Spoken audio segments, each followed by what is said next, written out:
Hello and welcome to our workforce webinar here with the Manatee Chamber and Centerstone, thanks to the sponsorship of All Trust Insurance. You all know that this morning's webinar is on the benefits of an employee assistance program. And so without further ado, I'm going to introduce you to Elizabeth Reyes with Centerstone.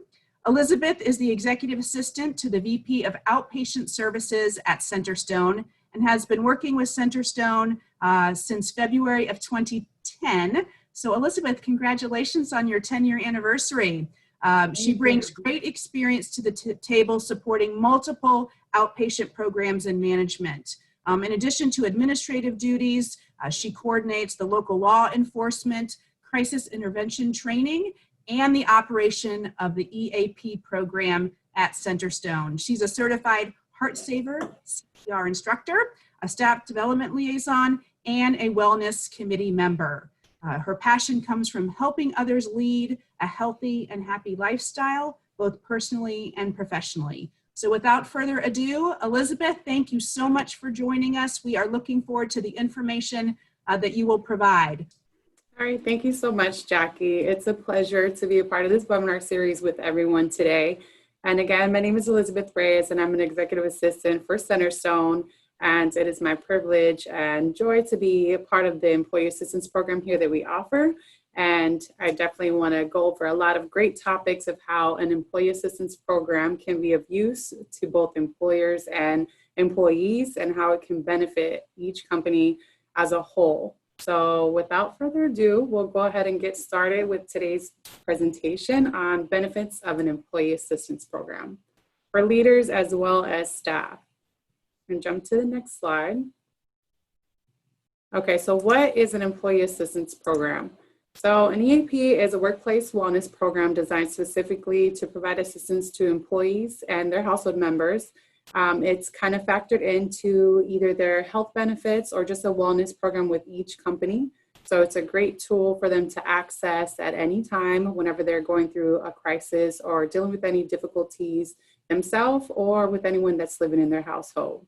So EAP typically provides confidential and short-term counseling services free of charge to the employees to help them address those issues that may be affecting them. And they normally consist of a pool of licensed therapists that are able to connect the employees to assessments, do a short-term counseling with them, provide referrals to other programs and services available, and complete that follow-up service and care with each member in the household.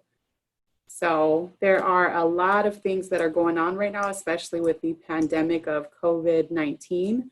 And you can see the stress levels rising. So being able to have an employee assistance program is definitely beneficial now more than ever. Okay, so what can EAP be used for?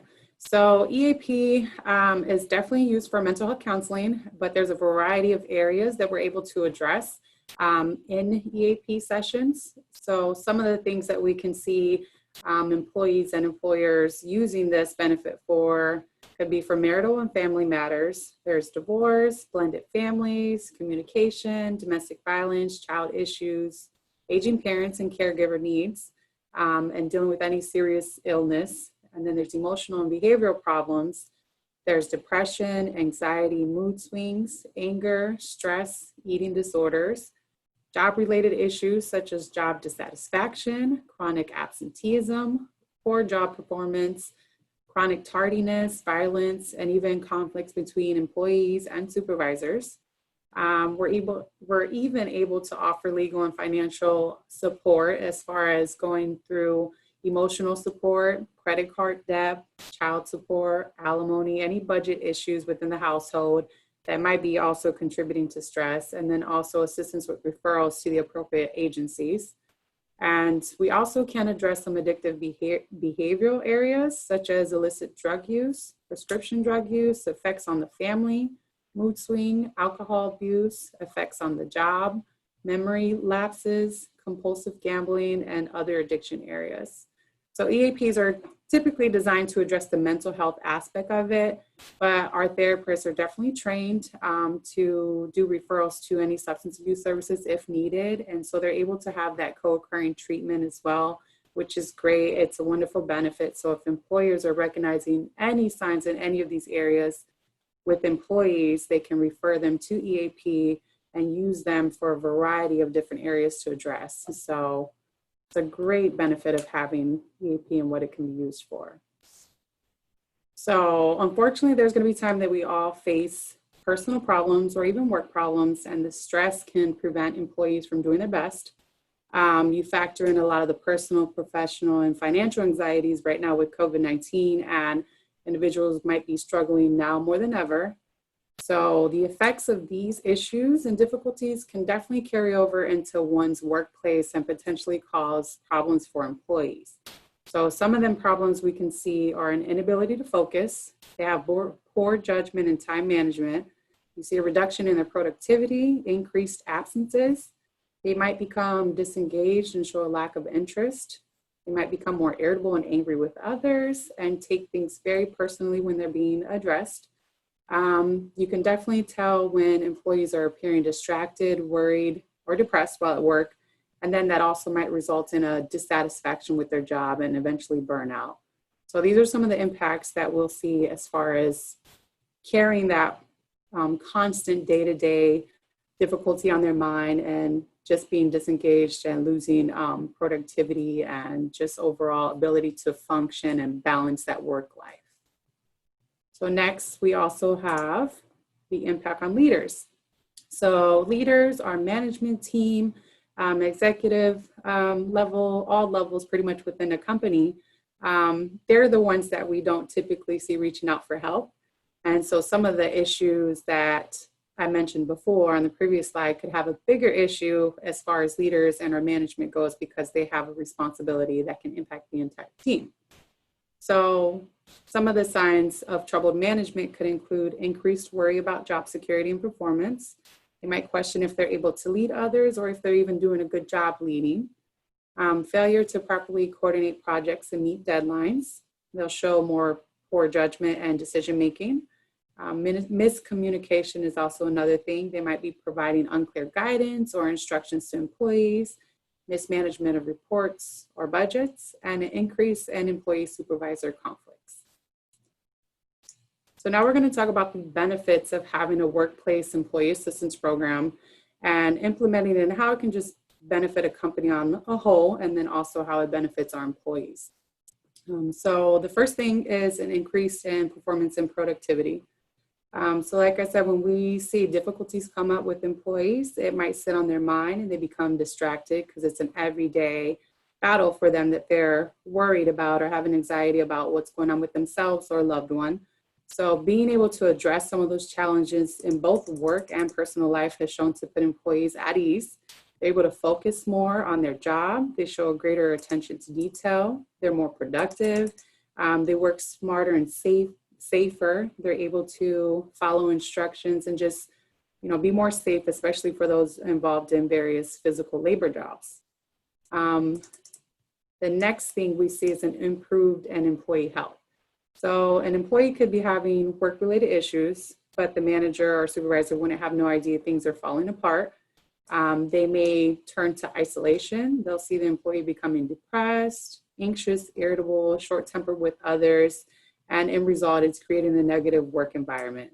So EAP provides that early needed support for someone. So that way, when they're less stressed, you can see an increase in engagement and activities, socializing with others, great customer service skills. Employees are more pleasant and just overall easy to get along with. You'll see a boost in their morale and a more positive outlook when they're knowing that they have support and their issues are being addressed. We're able to create that healthy work personal life balance. So another great benefit is just stress management overall. So stress levels are at an all-time high right now. So on top of the regular everyday stress, we have a higher amount of stress, like I said, because of this pandemic. So whether they're working from home, trying to balance that work and personal time, dealing with health issues, trying to take care of their kids or loved ones, or working just long hours, it's definitely at a peak right now. And an employee assistance program can help just teach ways to cope and also keep stress levels under control. And that also just improves their overall health benefit, which I mentioned before. A fourth benefit we see is a decrease in absences. So absenteeism and stress are closely related. And when stress levels are high, you'll see employees most likely and more frequently call out of work. EAP can step in early in the process when we recognize that issues are going on, and they can help mitigate some of the unhealthy stress levels. And the employees are less likely to call out, they feel more supportive, and so they're able to come to work and feel at ease. So that's also a great benefit. And last, we see an improved employee retention. So a positive work environment benefits all the employees and an employer. An effective EAP program can help lower your turnover level. It shows that you guys are fostering a healthier workplace and that you're truly concerned about your employees, and that'll kind of retain them and them knowing that they have the support and a resource that they can turn to within their employer to help them address some of these issues. They feel valued, they will have a good relationship with coworkers, and most of the time some of the greatest benefits or one of the greatest things about having good relationships with coworkers is that's what normally keeps an employee with that company. So EAP, like I mentioned before, it provides the same benefits regardless of an employee's role. So it is important for our leaders to practice self-care and know when to get help. But EAP can also serve as a valuable tool to help management with individuals and workplace concerns. A manager ensuring employees are happy at work can be one of the most important jobs for you. So EAP can also be a tool to utilize as a supervisor or manager with addressing job performance when an employee, workplace safety and concerns, such as questions about substance abuse and domestic violence. It's assisting employees when you recognize personal problems such as grief, emotional distress, child or caregiver concerns and life changes, noticing stress and stress management, managing conflict among employees and in the workplace, and response to any critical incidents such as death of a coworker, homicides, accidents, natural disasters, or any other sudden traumatic event that might also affect your workplace. So as a leader, this is a great tool to refer your employees to, making sure that they're taking care of themselves. Early intervention and prevention can definitely help and mitigate some of the long-term effects of not being as productive and letting those problems carry on longer. You'll see more of a impact from your employees later on. So it's a great tool for leaders. Anyone at all levels can refer to EAP and definitely engage their employees in this program so that way they can get the help early on. So the use of EAP is voluntary for yourself and for your employees. A supervisor cannot force an employee to seek help. However, the process of recognizing the problem and responding with an EAP referral is normal and an expected supervisory task. The supervisor's responsibility is to maintain a productive environment and to promote employee development. So referring to EAP will kind of help accomplish both. So when is the best time to refer to EAP? As soon as you detect any warning signs of a personal problem with an employee, such as absenteeism, chronic lateness, personality change, a decline in work quality, or unusual behavior or appearance, that is when you would want to step in, create, and do an EAP referral. So it's good to speak to your employees about your concerns, offer them EAP, tell them about the benefits available to them and how EAP can help them. Early intervention is going to help that employee prevent problems from getting worse. Which leads to our next slide, leaders promoting EAP. So telling employees about an employee assistance program isn't a one-time task. It requires an ongoing process of continually sharing details and communicating the variety of services that are available. And then again, that goes back to the various topics that we can address. A lot of people might not utilize EAP because they think it's just for mental health counseling. But if they're struggling with budgets, if they have credit card debt that's kind of stressing them out, constant phone calls, if they're having childcare problems, legal problems, substance abuse problems, they can tap into EAP. So just being able to promote to them the variety of services that are available through the program is one of the things that might help engage them to use EAP as well.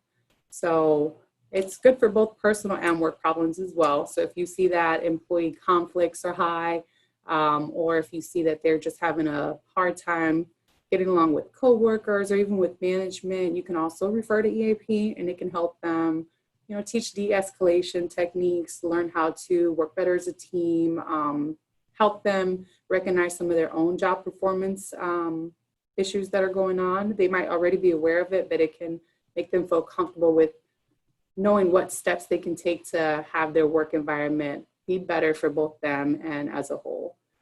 So it's an ongoing process, and definitely it takes a lot from our leaders to promote the services and explain how EAP works. Connecting with your EAP. So employees and supervisors can reach out to their human resource department for more information about their employee assistance program and the benefits offered. So if an employer doesn't have an EAP program set up, some of the EAPs are set up through healthcare insurance providers or strictly from the employer.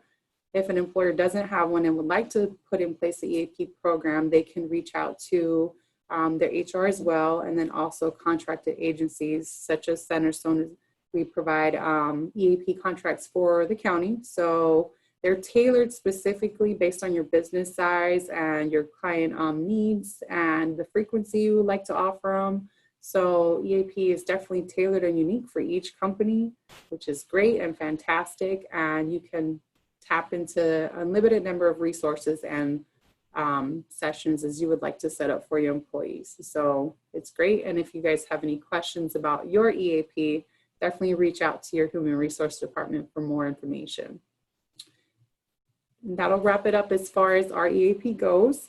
As I mentioned before, Centerstone is a contracted agency. So if you guys would like to set up an EAP program or even want more training about how you can engage EAP within your company, you guys can reach out to us at any time, and we'll be happy to go over and provide more trainings as we go. And like I said, it's definitely a pleasure to be a part of this webinar, and implementing and having the benefits of an employee assistance program is definitely very important. So I hope that you guys tap into this service and push it and promote it to your employees as well, because healthy employees create healthy and positive work environments, and it benefits everyone as a whole. And thank you guys. Elizabeth, thank you so much. We're going to now transition into a time of Q&A. So if you would like to submit a question for Elizabeth, please use the Q&A feature or the chat feature of today's webinar. There have been 2 questions already submitted, Elizabeth. So thinking about small companies without an official HR department, do you have any tips for business owners who may just have 3 or 4 employees on how they can get comfortable with talking about wellness or concerns about wellness for their employees? I know we've covered this a bit in some of the previous webinars in talking about trauma-informed care, but any tips that you would have for business owners that wear a lot of hats, including HR, on how to get comfortable talking about these topics? Well, definitely mental health is becoming more of a issue that is being more comfortable to address. And for those small businesses that are wearing those hats for everyone, it's early intervention and feeling comfortable with not having to get the full details of what's going on with employees, but being able to address with them that you have a concern for their wellness and referring them to appropriate care. Just letting that small gesture of saying, hey, I'm concerned. I know some things might be going on. You don't have to discuss it if you're not comfortable, but here's a resource you can refer them to. So just building that toolbox of where your resources would be to refer employees to would be a great starting place since you're a smaller company, and then just referring out appropriately. And like I said, most employees, if they're not comfortable addressing any personal topics, they'll definitely, let you know up front, but just letting them know your concern and not getting too in depth with employees if they're not comfortable would be a great tool to remember. So. Thank you. And maybe this was as much a comment as it was a question that was submitted also this morning, in talking about how often to remind employees that if there's an EAP program already available at their organization. And that leads me to make an observation that, in the instance of not wanting to, maybe one-on-one get a bit too, quote, personal with an employee, regularly scheduling reminders, whether it be through staff meetings or company communications, reminding employees that an EAP program exists may be a good strategy for just making sure that that information is out there and available, and that folks are encouraged to access the resources. Yeah, another thing that we do here with Centerstone is we do a quarterly newsletter.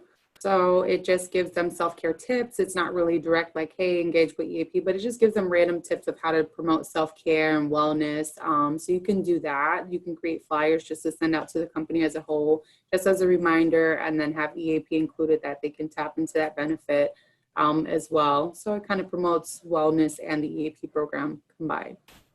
Great, and I think I heard you say that Centerstone has EAP or components of EAP that are available to the business community that can be tailored Yes. to their company. So that's a great resource. I know there are other organizations, including the Florida Department of Health in Manatee County, that have components of wellness programs. My guess is there are resources there that are available that could be categorized as EAP as well. So for anyone watching this webinar, if you need some help connecting either to Centerstone or the Florida Department of Health or other potential providers of wellness related resources for your workforce that could support an EAP program, please don't hesitate to reach out to the Chamber and allow us to make those connections for you. Elizabeth, I haven't seen any additional questions that have been submitted via the Q&A, but thank you so much for sharing your contact information so that anyone can reach out to you and to Centerstone after the fact. Thank you for sharing your valuable knowledge and your time with us today. Thank you to all of our attendees and viewers for sharing time with us this morning and showing your commitment to the health and wellness of your workforce. With that, we will wrap up. And thank you so much for joining us today.